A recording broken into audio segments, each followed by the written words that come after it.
ॐ सहना भवतु सहनौ भुनक्तु सह वीर्यं करवावहै तेजस्विनावधीतमस्तु मा विद्विषावहै।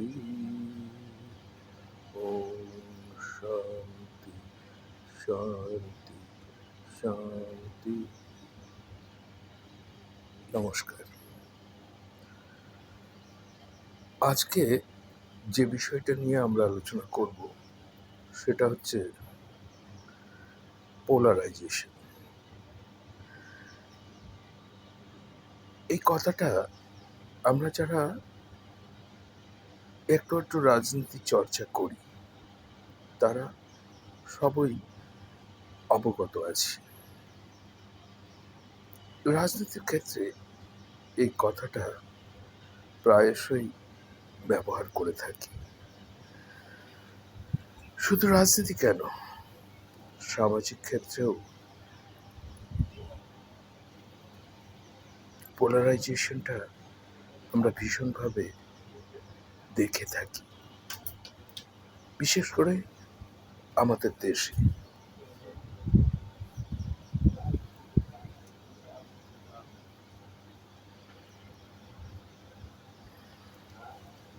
সাধারণত পোলারাইজেশনটা দেখা যায় যারা সমাজে কম আছে, যারা সমাজে সংখ্যালঘু তাদের ক্ষেত্রে। কারণ তারা সংখ্যায় কম, তারা কিছুটা ভয়ে, কিছুটা নিজেদের তাগিদে, কিছুটা তাদের কাস্টমস, রিচুয়াল সেগুলোকে পালন করবার জন্য একজোট হয়। কিন্তু সাধারণভাবে ধারণা যে সংখ্যাগুরুদের ক্ষেত্রে সেটা প্রযোজ্য হয় না। তার কারণ তার এমনিতেই সংখ্যায় অনেক বেশি, তাই একজোট হওয়ার তেমনভাবে প্রয়োজন পড়ে না। কেননা সবাইকে একজোট হওয়ার দরকারই বা কি, তারা তো সংখ্যায় অনেক বেশি। কিছু মানুষ একসাথে হলেই সেটা দেখাবে সংখ্যালঘুদের চেয়ে সংখ্যায় বেশি। হয়তো এরকম একটা ভাবনা থেকে মনে হয়েছে যে সংখ্যাগুরুরা সাধারণত একজোট হতে পারে না। কিন্তু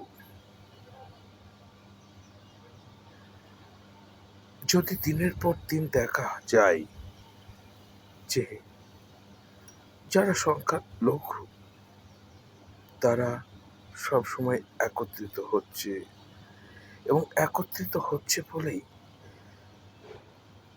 একত্রে একটা সুর উঠছে, একত্রে একটা দাবি উঠছে, এবং সেই দাবি উঠছে বলেই সংখ্যাগুরুরা সেটাকে মেনে নিচ্ছে। বা সংখ্যাগুরুরা সবাই না মানলেও একটা বড় সংখ্যক মানুষ, বা হয়তো সংখ্যাগুরুদের মধ্যে যারা ক্ষমতায় আছে বা সমাজে বিভিন্ন জায়গায় যারা প্রতিষ্ঠিত, তারা সেটাকে মান্যতা দিচ্ছে।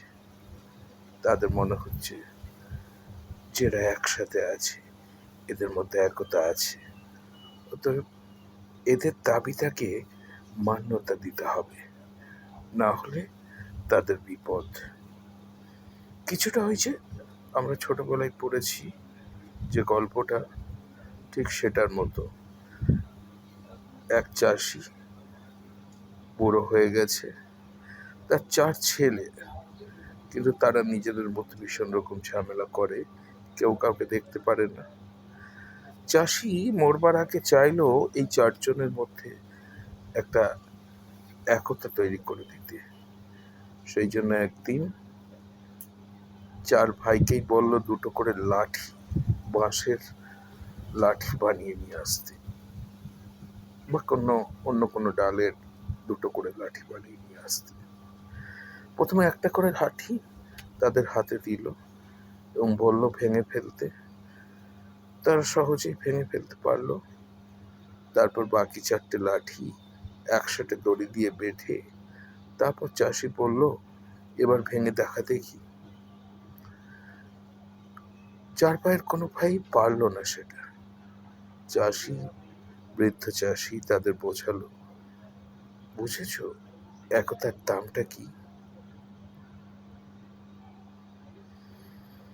তো ঠিক সেই জায়গা থেকে তারা সংখ্যালঘু হলেও তাদের একতার জোরে, তাদের সমষ্টিগত ক্ষমতার জোরে, বা তাদের একত্রীকরণের ছবিটা এত সুচারুভাবে সমস্ত মানুষের মধ্যে ছড়িয়ে দিতে সক্ষম হলো। সমাজের বিভিন্ন প্রান্তে, এমনকি এক শ্রেণীর সংখ্যাগুরুদের মধ্যেও এইরকম একটা ধারণা বদ্ধমূল হলো যে না, এরা সংখ্যালঘু হতে পারে, কিন্তু এদের মধ্যে ভীষণ একতা, এরা এক সুরে কথা বলে, এরা একত্রে দাবি আদায় করতে পারে। অতএব এদের দাবি দেওয়া মেনে নিলে এরা আমাদের কথা শুনবে। কিন্তু তারা এটা কখনো ভাবলো না যে যারা তার কথা শুনবে তাদের কথাও তো তারা শুনছে। মানে এই যে কতিপয় সংখ্যাগুরু মানুষ যারা তাদের কথা শুনে তাদের সাপোর্ট করছে, আসলে তো তাদের দাবি দেওয়া মেনে নিচ্ছে এরা।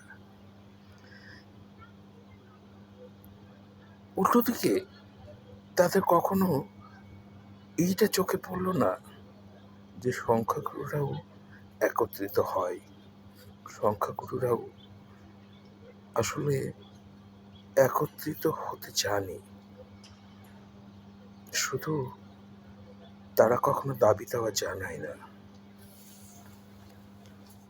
আর দাবি দেওয়া জানায় না বলেই এই ধরনের মানুষ, সংখ্যাগুরু মানুষদের মনে হতে লাগে যে এরা একত্রিত হতে জানে না। কয়েকটা উদাহরণ দিই। এই ধরুন, খুব সমসাময়িক কালে ঘটে যাওয়া মহাসংগম, একটা সামান্য 1 মাসের সময়কালের মধ্যে কত লোক মহাসংগমে ডুব দিয়েছিল ওই ঠান্ডার মধ্যে। একটা খুব সাধারণ হিসাব বলে 66 কোটি মানুষ। শুধু এই সঙ্গমটা ছেড়ে দিন, সাধারণ কুম্ভ মেলাতেও একটা বড় সংখ্যক মানুষ একত্রিত হয়ে ডুব মারে, কোনো বিভেদ ছাড়াই, গরিব বড়লোক ছাড়াই, স্ত্রী পুরুষ নির্বিশেষে। আপনার পাশে যে ডুব মারছে, আপনি কিন্তু জানতে চাইছেন না ও কোন জাতির মানুষ, সে কি বড়লোক নাকি গরিব, সে কি চাকরি করে। ওই ডুব মারার সময় বা ওই মেলার সময় সবাই কিন্তু একত্রিত। এটা কি একতা নয়? অবশ্যই একতা, অবশ্যই একজোট হওয়া। এরকম অসংখ্য উদাহরণ দেওয়া যায়, শুধু একটাই পার্থক্য, এরা দাবি জানায় না, এরা ধরনের সংখ্যাগুরু মানুষদের কাছে গিয়ে বলে না আমাদের এই দাবি দেওয়া আছে। তবে সময়ের নিজস্ব একটা দাবি আছে। পোলারাইজেশনের উল্টো একটা পোলারাইজেশন আছে।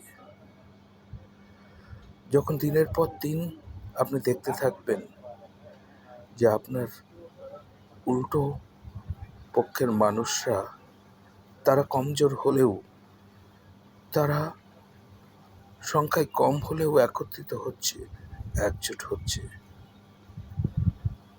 উল্টা পোলারাইজেশন কিন্তু আপনাদের মধ্যে দেখা দেবেই।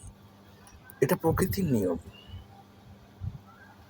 সব জায়গায়, সব দেশে এটা ঘটেছে। যেটা এখন ঘটছে ভারতবর্ষে, যেটা এখন ঘটছে এই পশ্চিমবঙ্গেও, পোলারাইজেশনের উল্টো একটা পোলারাইজেশন। এবং এই পোলারাইজেশনটা বিগত 12 বছর ধরে কাঁপিয়ে দিচ্ছে ভারতবর্ষকে, কাঁপিয়ে দিচ্ছে হয়তো গোটা বিশ্বকেও। ভালো থাকবেন। আমার ভিডিওটা ভালো লাগলে লাইক করবেন, সাবস্ক্রাইব করবেন। এরকম নতুন নতুন কন্টেন্ট নিয়ে আমি আপনাদের সাথে কথা বলবো। ভালো লাগলে শুনবেন, শেয়ার করবেন। Thank you.